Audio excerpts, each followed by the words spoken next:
अगर गुरुजी ऐसे में पत्नी अगर मना करे कि प्रभु का नाम जप या मंदिर जाना, यार अंदर अंदर भजन करो, पत्नी के हृदय मंदिर में भगवान को देखो, अंदर अंदर राधा जप करो, अंदर क्या सोच रहे हो? पत्नी त्रिका लग गया क्या? हमें बताओ, त्रिका लग गया तो नहीं कि तुम क्या सोच रहे हो? अगर वो माता पिता की सेवा ना करे फिर हम नहीं मानेंगे, फिर तो दुष्टता की हद हो जाएगी, फिर दुष्टता की हद हो जाएगी। फिर वृंदावन आते हैं तो उनको नाराजगी होती है, मंदिर जाते हैं तब। खैर इस पर तो हम सहयोग दे सकते हैं कि मतलब मंदिर न जाने को तो हम पत्नी के हृदय मंदिर में भगवान देखते हो, अंदर अंदर भजन करते हैं। लेकिन तुम पत्नी हो तो उन्होंने जन्म दिया, अगर पत्नी ऐसा कहे किसी की भी कि माता पिता की सेवा नहीं करनी तो उसकी बात ना मानो। माता पिता पहला अधिकार पत्नी का नहीं, पहला अधिकार माता पिता का है कि जिन्होंने मुझे पैदा किया और जिन्होंने मुझे पति बनने लायक तेरे बनाया, उनकी सेवा नहीं छोड़ेंगे। उनकी सेवा ना छोड़े चाहे जितनी बात बन जाए। नहीं, माता पिता की सेवा करो बच्चा, धन्यवाद। पत्नी को भी सुख दो, पत्नी का भी आदर करो, पत्नी को भी पैसा दो, उसकी कामना पूर्ति करो, क्योंकि वो अर्धांग है। लेकिन माता पिता सर्वप्रथम। हमें लगता है वो पत्नी कैसी, आजकल पत्नी ऐसी आती है। मान लो बूढ़े माता पिता हैं, अगर तुम दोनों जवान पति पत्नी उनकी सेवा नहीं करोगे तो किसके पास जाएंगे वो?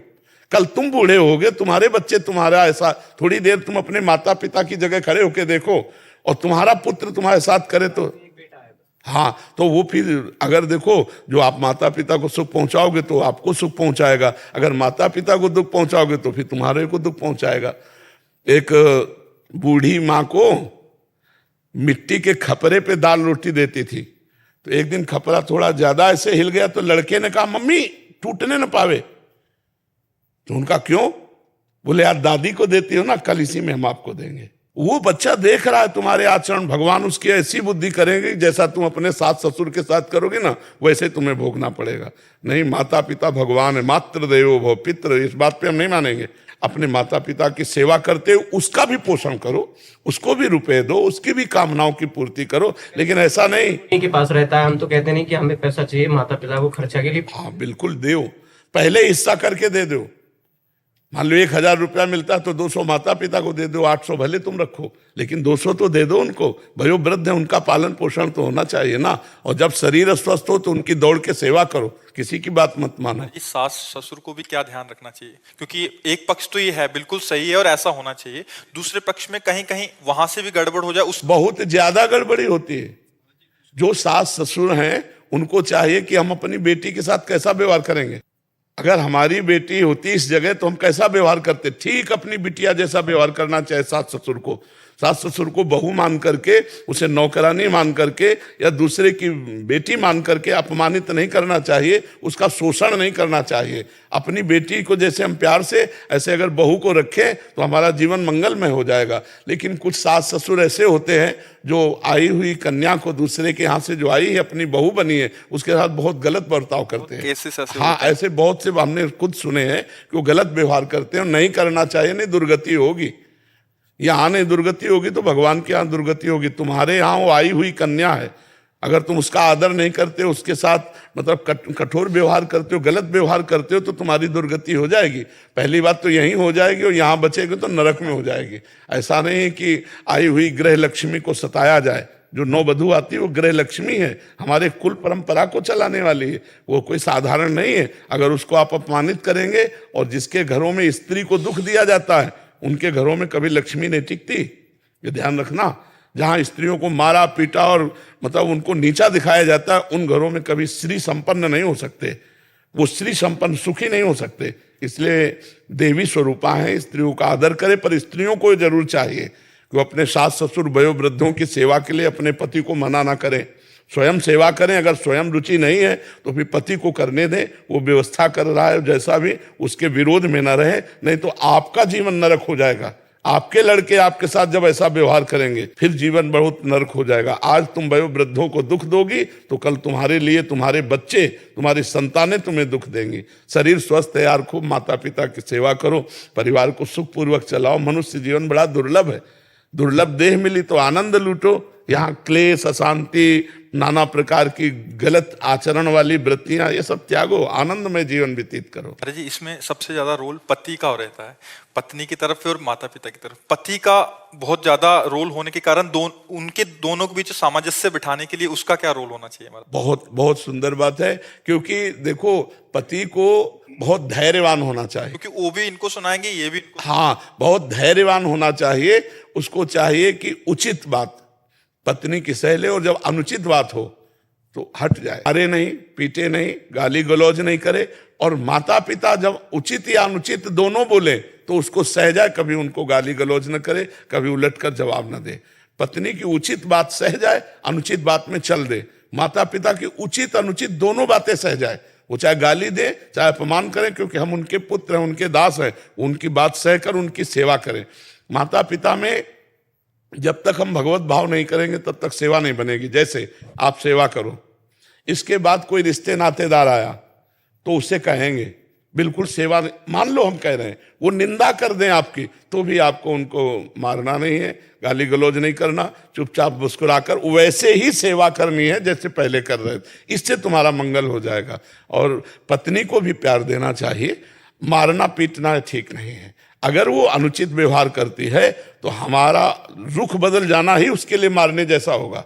थोड़ा भी बुद्धि रखती हो, अपना रुख बदल लिया तो उसी से उसको दंड मिल जाएगा, उसी से उसको जलन होने लगेगी और वो सुधार करेगी। और सबके लिए है भगवान से प्रार्थना और नाम जप। नाम जप करो, भगवान से प्रार्थना करो, मेरे परिवार को सुख मिले, मेरे परिवार की बुद्धि ठीक रहे, तो इससे अच्छा रहेगा। गौरव सोनी जी, ऑस्ट्रेलिया से। महाराज जी, पिछले 10 साल से वृंदावन आ रहा हूँ। पिछले साल आपका सत्संग सुना और इस बार वृंदावन आया तो बिल्कुल अलग लगा। यहाँ के पेड़ पंछी सभी अलग लग रहे हैं। ऐसा लगता है कि मन को शांति सी मिल रही है। प्रभु जी, इस बार तो मैंने ई रिक्शा वाले ब्रिजवासी को भी कोई उनसे नानुचक नहीं किया, जितना उसने मांगा मैंने दे दिया। प्रभु जी, मेरा प्रश्न है कि मैं ऐसा क्या करूं कि इस वृंदावन की पवित्र भूमि को क्या दे जाऊं कि मेरे यहाँ पर जन्मों जन्मों तक आना लगा रहे। जो अगर राधा नाम जप करोगे ना, तो ये वृंदावनाधीश्वरी का नाम है, हम सब कुछ ठीक हो जाएगा। यहाँ से लिया जाता है, ये अगाध समुद्र है करुणा का। यहाँ तुम क्या दे सकते हो? केवल अपने भाव, रुपया पैसा या कुछ ये सब केवल बाहर है। वृंदावन, एक बार अकबर सम्राट आए और स्वामी हरिदास जी के चरणों में प्रणाम किया और कहा, स्वामी जी कुछ सेवा करना चाहते हैं? बादशाह थे। उनका नहीं, कोई सेवा नहीं। बोले, स्वामी जी सेवा तो बताइए। तो स्वामी जी समझ गए बादशाह इसको गर्व है इस बात का कि बात। तो स्वामी जी ने कहा, केसी घाट की एक सीढ़ी ठीक कर दो।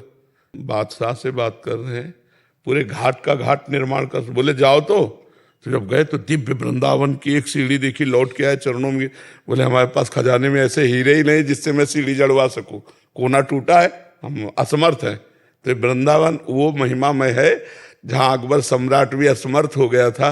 तो अपने लोग वृंदावन को कुछ दे नहीं सकते भाव के सिवा।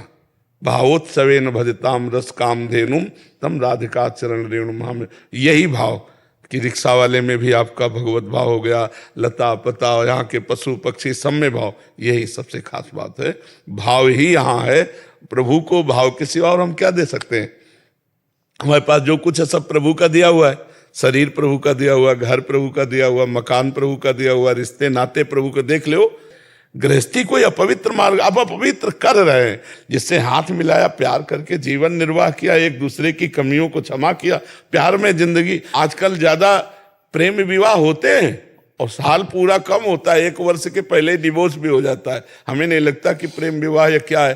पुराने जमाने में बाप बाबा दादा तय कराते शादी, और दुल्हन तब देखने को मिलती जब घर में दुल्हन बन के आ जाती, और आजीवन निर्वाह करते थे। नहीं निर्वाह करते थे, डिवोर्स कभी नहीं सुना हमने। तो हमें लगता है कि जो तुम लोग गृहस्थी में हो, तुम्हें सब अनुकूलताएं मिली, तो तुम्हें धन्यवाद देना चाहिए भगवान को। नहीं कि भगवान आप हमारे ऊपर बहुत कृपालु हो, जो हमें भरा पूरा परिवार सब दिया है। तो भगवान का भजन करो कि उसी परिवार में सुखपूर्वक जीवन व्यतीत हो। महाराज जी, संत समाज के विषय में आप कुछ ना कुछ बोला करिए।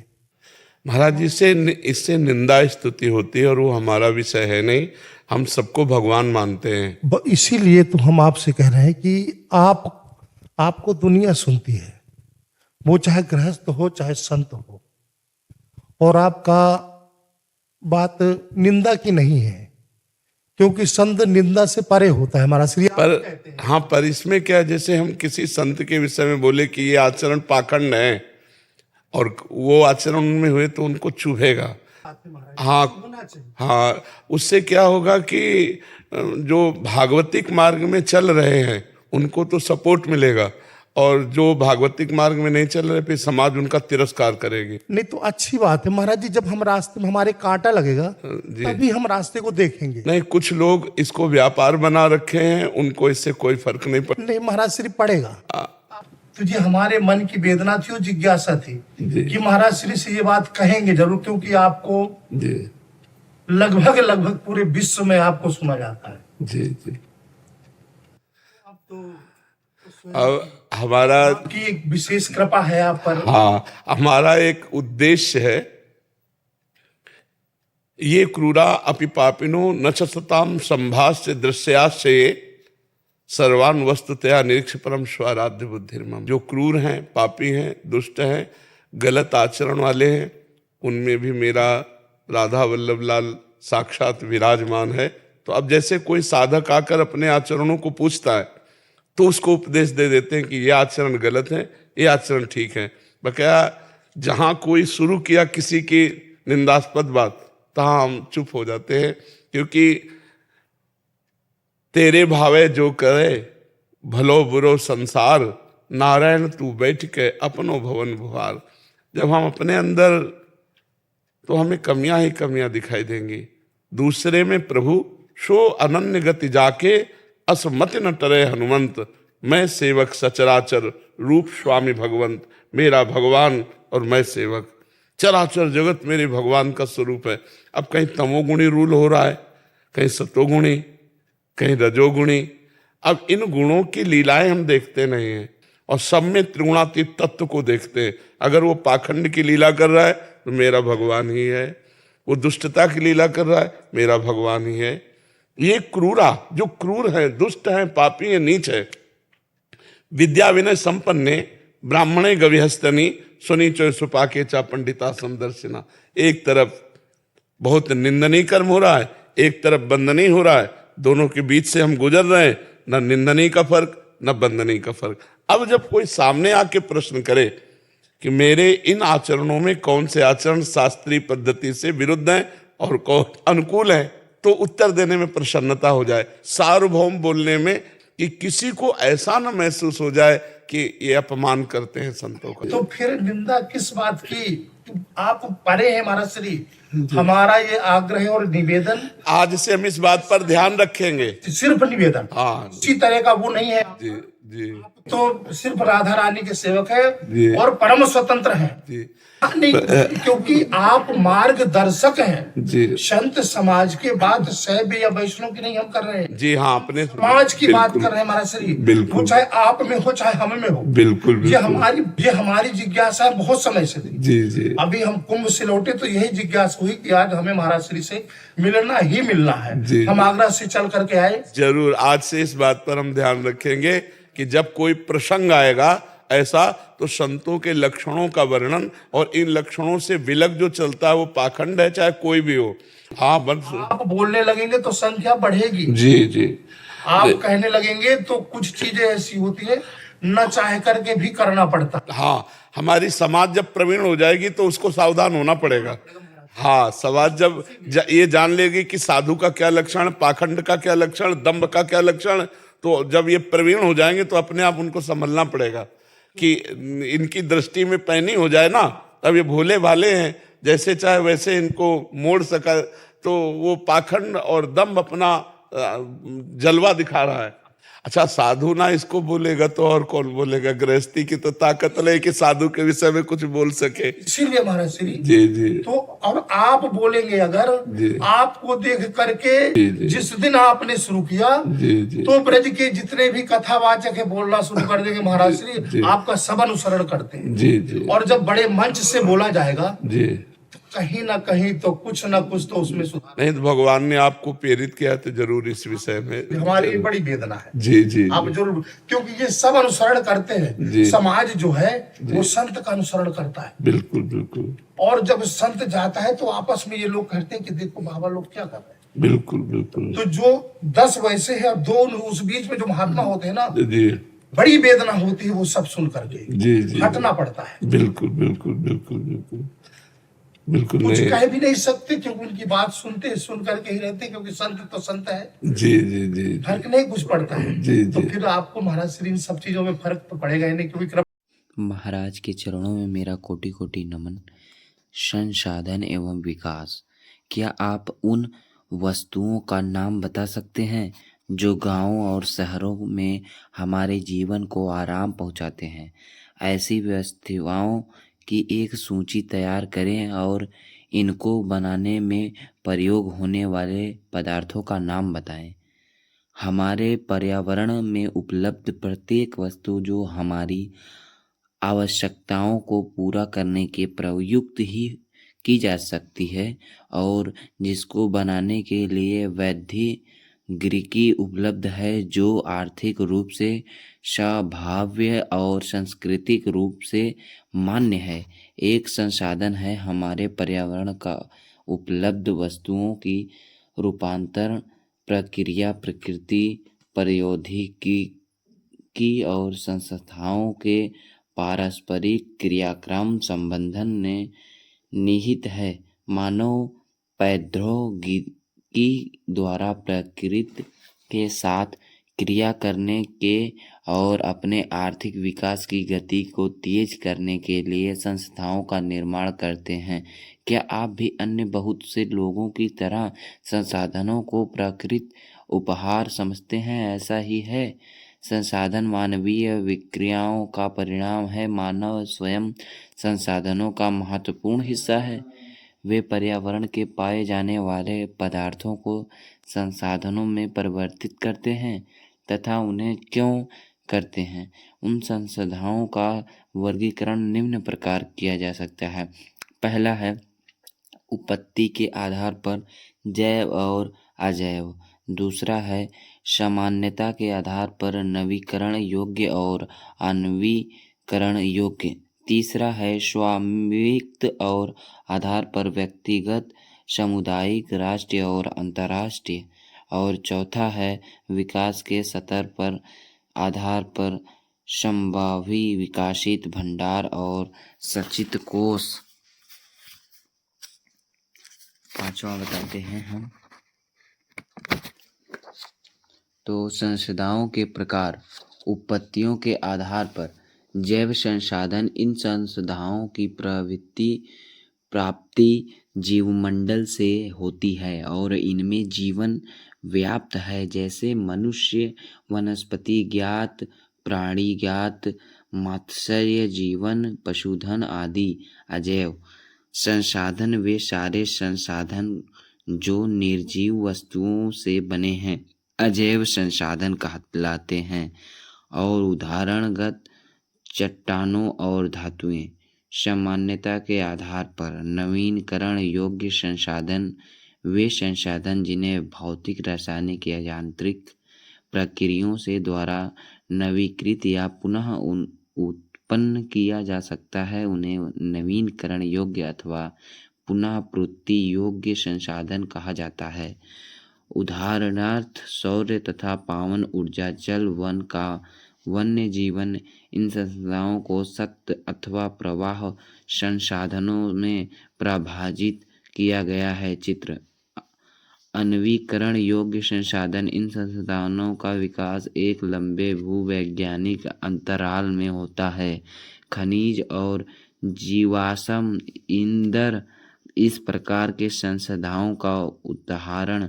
इनके बनने के लिए लाखों वर्ष लग जाते हैं। इनमें से कुछ संसाधन जैसे धातुएं पुनः चक्रीय हैं और कुछ संसाधन जैसे जीवाश्म ईंधन अचक्रीय है, वह एक बार में प्रयोग के साथ ही खत्म हो जाती हैं। स्वामित्व के आधार पर व्यक्तिगत संसाधन निजी व्यक्तियों के स्वामित्व में भी होते हैं। बहुत से किसानों के पास सरकार का आवंटित भूमि होती है, जिसके बदले में वे सरकार को लगता चुकाते हैं। गांव में बहुत से लोग भूमि के स्वामी भी होते हैं और बहुत से लोग भूमिहीन होते हैं। शहरों की लोग भूखंड, घरों व अन्य जायदादों के मालिक होते हैं। बाग, चारागाह, तालाब और कुओं का जल आदि संसाधनों की निजी स्वामित्व के कुछ उदाहरण हैं। अपने परिवार से संसाधनों की एक सूची तैयार